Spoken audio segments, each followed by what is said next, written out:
My name is Ember Hayes. I was 23 when I stopped speaking. Not to everyone, just to him, to Noah Miller, the man who held my heart in his hands, then watched it shatter on the hardwood floors of our Boston apartment. The thing about silence, it's louder than any scream could ever be. I never planned to see Noah again after that night. But fate has a cruel sense of humor, and sometimes the people we're trying hardest to forget are the ones we're destined to face again. 5 years of silence, 5 years of running, until today. I stare at the wedding invitation in my trembling hands. My best friend Lily is getting married to Noah's brother, and now my carefully constructed walls are about to come crashing down. Some wounds never heal. They just stop bleeding. Ember, you okay in there? Lily's voice filters through my apartment door. I slide the invitation under a stack of books and take a deep breath. When I open the door, I force my lips into what I hope resembles a smile. Just fine. I've gotten good at that. Lying about being fine. Lying about not thinking of him. Lying about the nightmares. Lily steps inside, her engagement ring catching the afternoon light. It blinds me momentarily. How fitting. Love has always been blinding. You haven't RSVP'd, she says quietly. The wedding's in 3 weeks. I turn away, busying myself with making coffee I don't want. I've been busy. Another lie. He'll be there, Em. Her voice is gentle, as James's best man. The mug slips from my hand, shattering against the tile, just like my heart did 5 years ago. I know, I whisper. You haven't spoken about what happened, Lily continues, kneeling to help me pick up the broken pieces. Not once in 5 years. I look at the ceramic shards. Some things can't be fixed. There's nothing to say, but there is. There are oceans of words I've swallowed, hurricanes of emotion I've suppressed. He asks about you, she says. My heart stutters. Traitor, I don't want to know that. She stands, placing the broken pieces on the counter. You can't run forever, Ember, but I can try. God knows I've been trying. After she leaves, I curl up on my window seat, watching raindrops race down the glass. Boston in autumn has always been beautiful, even when everything inside me feels ugly. I close my eyes, but all I see is Noah, his storm gray eyes, his smile that always started slow, like sunrise. The memory comes unbidden. I'll never hurt you, he had promised. On our first night together, his fingers traced patterns on my bare shoulder, as if writing vows on my skin. Promises, so easy to make, so devastating when broken. I reach for my phone, scrolling to his name. I've never deleted his number, another weakness I can't explain. My thumb hovers over his name. 5 years of silence. I set the phone down. Some bridges should stay burned. 3 days later, I'm at my favorite bookstore cafe, hiding behind a novel and a large latte, when the universe decides to collapse around me. Ember? That voice. I would know it anywhere. In darkness, in dreams, in death. I look up slowly, as if delaying the moment might somehow prepare me. Nothing could prepare me. Noah Miller stands before me, 5 years older, his dark hair shorter, his shoulders broader, but his eyes, those storm gray eyes, exactly as I remember. Hi, he says, like it hasn't been 5 years, like he didn't destroy me. I can't speak. Ironic, considering my self-imposed silence was only toward him. And now, when I should say something, anything, words abandon me completely. He shifts his weight. Mind if I sit? I do mind. I mind so much it hurts. But I gesture to the empty chair anyway. James told me you might be here, he explains. I thought maybe we should talk before the wedding. I find my voice. It sounds foreign to my own ears. There's nothing to talk about. His eyes flash with something. Pain? Anger? I can't tell anymore. Once, I could read his every expression. 5 years of silence says otherwise. He replies. I close my book. What do you want, Noah? He runs a hand through his hair. A gesture so familiar it aches. To explain. To apologize. He pauses. To see if there's anything left to save. A bitter laugh escapes me. You think there's something to save. After what you did. An elderly woman at the next table glances over. I lower my voice. You gave up that right 5 years ago. I know, he says quietly. But Ember, there are things you don't know. Things I couldn't tell you then. Like what? How to be faithful. How to be honest. My voice cracks. Damn it. Noah leans forward. It wasn't what you thought. The same old excuse. My hands begin to shake. I saw you with her, Noah. In our bed. Each word is a knife. There's no misinterpreting that. He flinches. I know how it looked. But Melissa was. I stand abruptly. Don't say her name to me. Please, he says. Standing too.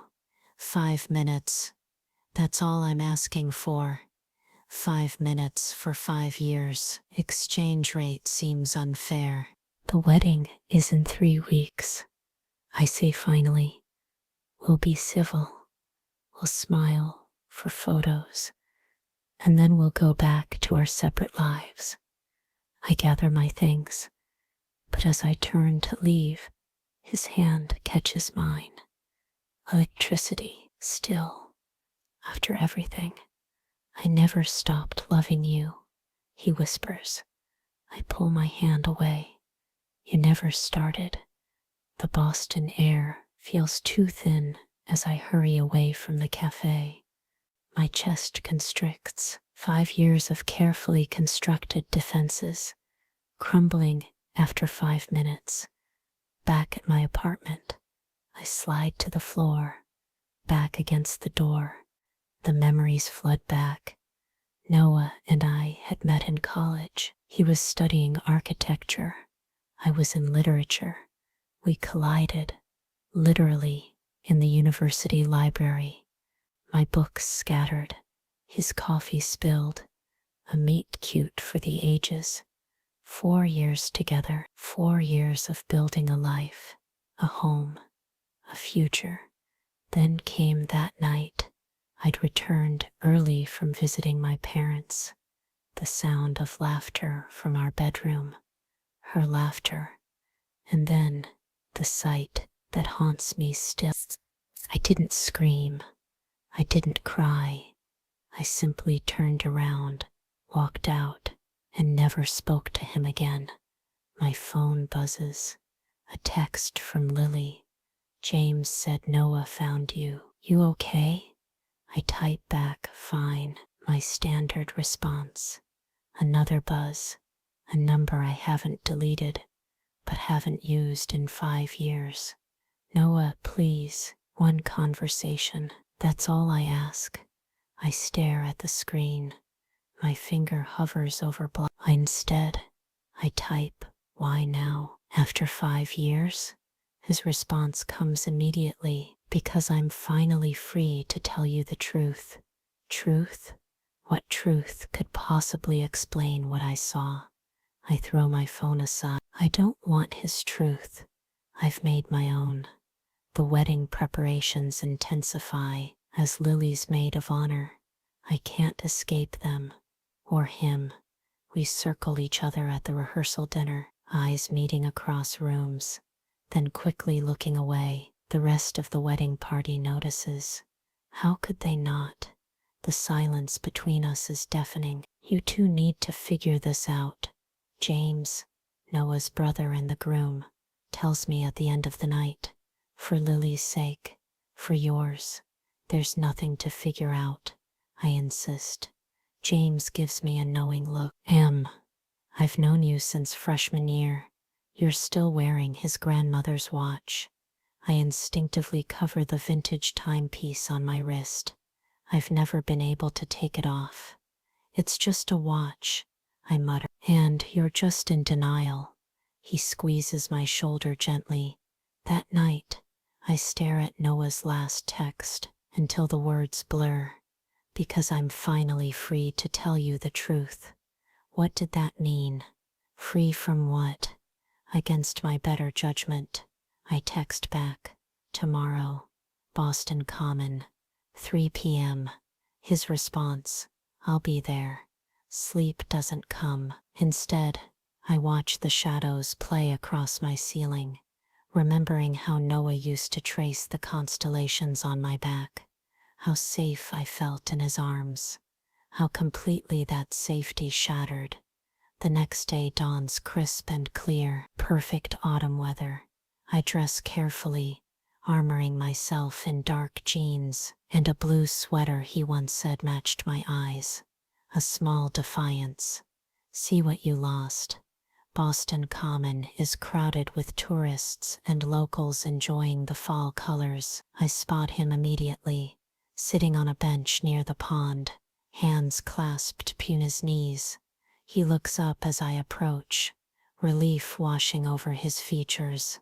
You came. I said I would. I sit beside him, leaving careful distance between us. He takes a deep breath. I don't know where to start. The truth would be nice, I say, hating how bitter I sound. Noah nods. The truth. He turns to face me. Melissa was my half-sister. The world tilts. What? Half-sister. Same father. Different mothers. His words come faster now. I didn't know about her until 3 months before. Before that night, she tracked me down. Said she was dying. Leukemia. I shake my head, struggling to process. You never mentioned a sister. Because I couldn't. His eyes plead for understanding. My father made me sign an NDA. He was running for Senate. His illegitimate daughter showing up would have ruined everything. I remember now. Noah's father, the prestigious Richard Miller, had won that election. He's still a senator. An NDA, I repeat, about your own sister. Noah's laugh is hollow. Welcome to the Miller family. Appearances above all. But that night, she was getting worse. He continues. She'd been staying at a hotel, but that night she called, disoriented from her medication. I brought her to our place. She was weak, so I helped her to bed. Our pace swallows hard. We were laughing because she'd spilled water all over herself. That's what you heard, what you saw. I remember the scene that haunted me for 5 years. Noah and a woman in our bed. I'd assume, why didn't you call out to me? Why didn't you come after me? Pain crosses his face. I tried, but Melissa collapsed. Her fever spiked. I had to get her to the hospital. By the time I could look for you, he shakes his head. You'd blocked my number, changed your email, moved out. And the NDA? I ask. You couldn't break it? Not even for us? $2 million, he says quietly. The penalty for breaking it. Money I needed for Melissa's experimental treatments. Money that gave her 2 more years. The ground beneath me seems to shift. 5 years of anger, of hurt, built on a misunderstanding. She died? I whisper. Noah nods. 3 years ago. My father's term ended last month. The NDA expired with it.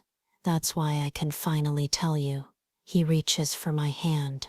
That's why I said I'm free now. I let him take my hand, too stunned to pull away. Why didn't you leave me a letter? Something. I did, he says. I wrote you dozens. Sent them to your parents' house. They came back unopened. My parents, who never approved of Noah, who'd been relieved when we broke up, they never gave them to me, I realize. They said you never tried to contact me. Noah's thumb traces circles on my palm. Shied everything, Ember. But I had to be there for Melissa too. And then after she died, he looks away. I thought maybe you were happier without me. 5 years. 5 years of silence built on misunderstandings and secrets. My quicksand. I admit, the words escaping before I can stop them. Happier without you. His eyes meet mine, hope flickering. My voice breaks. I never stopped loving you either. The confession tears from somewhere deep inside me. 5 years of denied truth. Noah's other hand reaches up, hovering near my cheek, asking permission. I nod slightly, and his palm cups my face. 5 years, he whispers.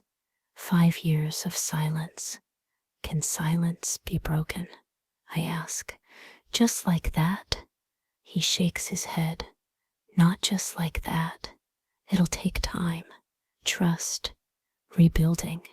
His eyes search mine, but I'm willing to try if you are. Around us, Boston Common continues its autumn dance, leaves falling, children laughing, life moving forward, as it always does. Lily's gonna be smug about this, I say, a small smile forming. Noah laughs, a real laugh this time. James too. They knew? About Melissa?